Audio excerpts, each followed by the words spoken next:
I think one of the most powerful, clearest, most persuasive chapters in the book is the one about bots and trolls and Russians and fake news. And you begin that section of the book. I know one of your favorite books is Brothers Karamazov by Dostoevsky, and you have a line from Dostoevsky that begins this section of the book: "When reason fails, the devil helps."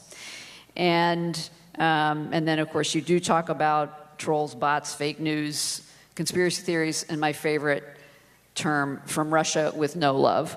But in all seriousness, this is an incredibly clear connecting of dots based on what evidence is now available. Presumably there will be more coming out, but anyway, thank you for that, because it's really essential that everybody read that. I've never had a chance to thank you for something publicly that I would like to thank you for now. How many of you were in Washington during what is now infamously known as Pizzagate? Okay. And those of you who've been to Politics and Prose on Connecticut Avenue know that the store is only a few doors down from Comet Ping Pong. And you, of course, were onto this stuff because of what was going on in the campaign before a lot of us realized the extent of it. And you and I spoke shortly after the election, and you knew that Comet was being targeted, that Politics and Prose and some of the other businesses were being targeted, and you actually said you were willing to speak out about it, for which we were grateful. At the time, everybody thought that we needed to all kind of lie low for a bit. The day that the gunman with the assault weapon walked into Comet on a Sunday afternoon, December 4th, about an hour after that, you and I communicated, and I told you what was going on, and you responded instantly, and we were so supportive, which was incredibly helpful. We were all on lockdown on the entire block with police running up and down the streets. And then, and people don't know this, a few days after that, you and your husband said, "What can we do to support Comet? Can we buy pizzas?" And you bought, I don't know how many pizzas, but it was a lot of pizzas, and sent them to a literacy program, an after-school literacy program in D.C., which was never publicized. And you checked in on me a lot, because we weren't dealing with it in the same way Comet Ping Pong was, but we were also getting trolled in the whole 9 yards and harassment calls. I just can't tell you how important it was for me, for Brad, for our entire staff, for our entire block, for the people at Comet, to know that you and President Clinton were there for us, quietly, and nobody knew it. So I've never had a chance to thank you publicly, and I did want to do that, so thank you. And, if I could just say a word, because we're in Washington, and this horrible chain of events happened here. But this is a terrible example of what can be done by people who are malicious, unacquainted with the truth, and pursuing their own agendas, whether it be commercial advantage, partisan advantage, or any other goal.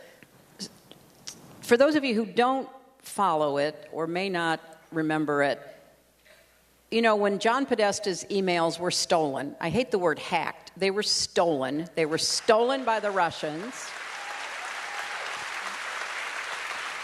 And they were then, through cutouts, given to WikiLeaks, which is nothing more than a tool of Putin and the Kremlin.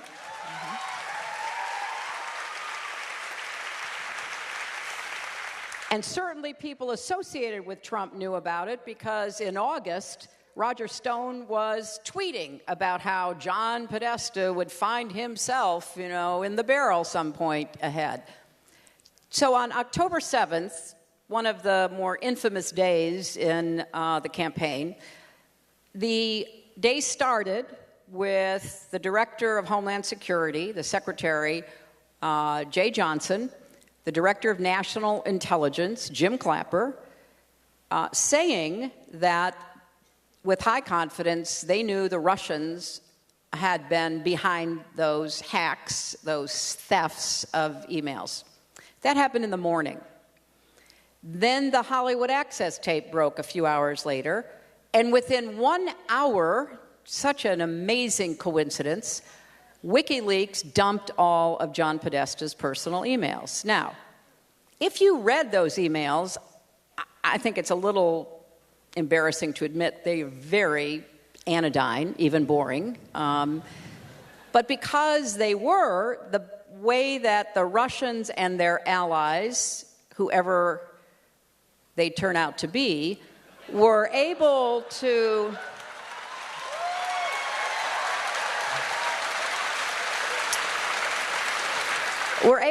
generate constant interest really was two factors. One, they sent the press on these wild goose chases all over the place. Oh, here comes 100 more, here comes 1,000 more, oh my gosh.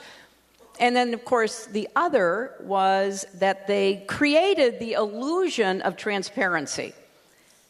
If you think you're getting something from, sort of behind the screen, maybe it's more legitimate, even though you're being played by a bunch of Russians.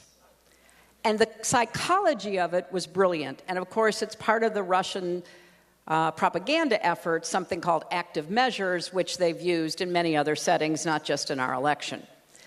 Well, you can only go so far with read these emails and listen to people, as in every campaign you can imagine, debate about what to do when and who says what and all of that.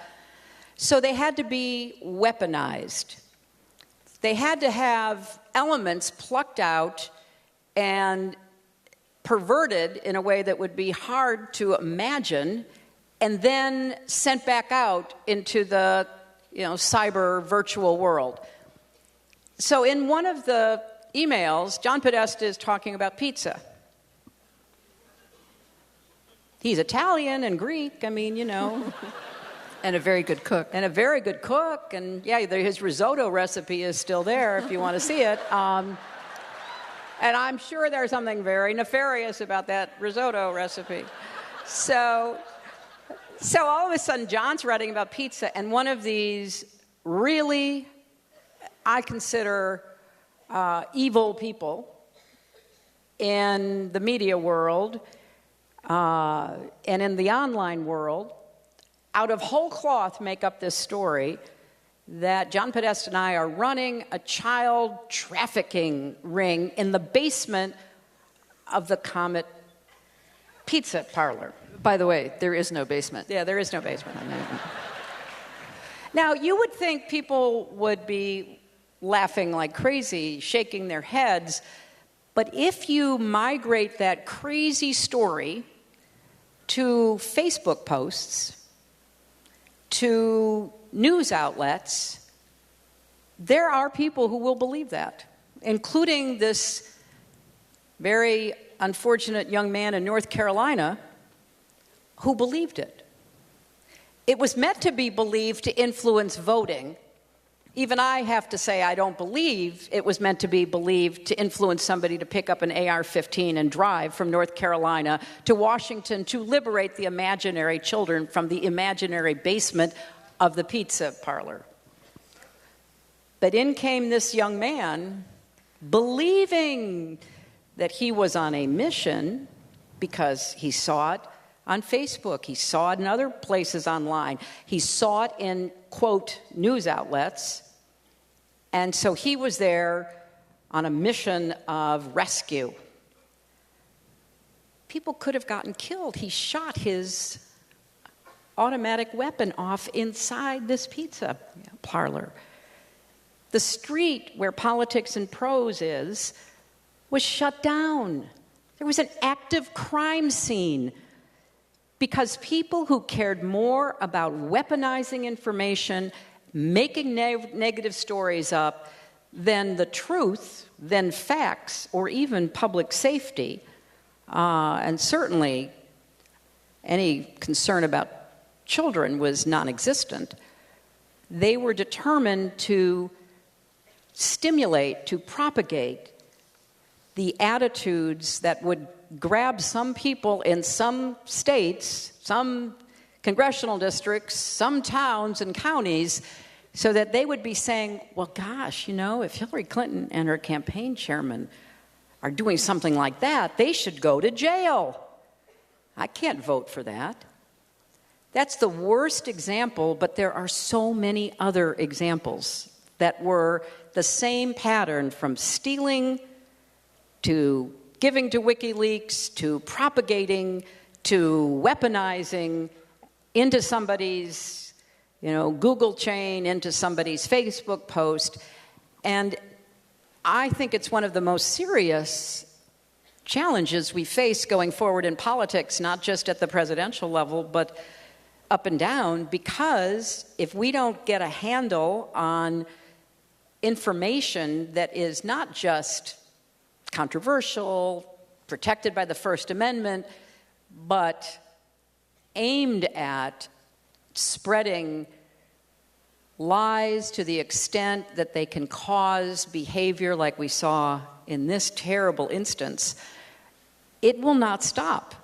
And I'm glad that the Congress and others are looking at Facebook and Twitter and Google, because they are the vehicles, one of the very first vehicles to deliver this kind of information to people.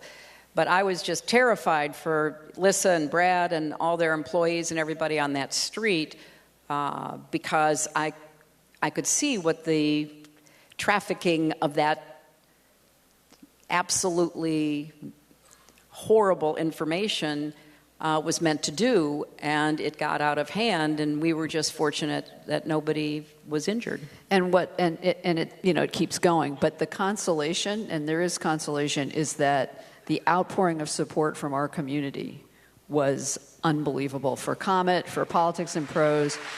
People feel tremendous ownership about their communities, and and I might just say Mike Pence at that time was living about a mile away in a rented house before he could move into the vice president. We'd see his motorcade up and down. Did he once think about coming in, buying a slice of pizza? Of course not. But the community has been fantastic, and any of you who've come to Comet or come to P&P after that, thank you. It really made a huge difference.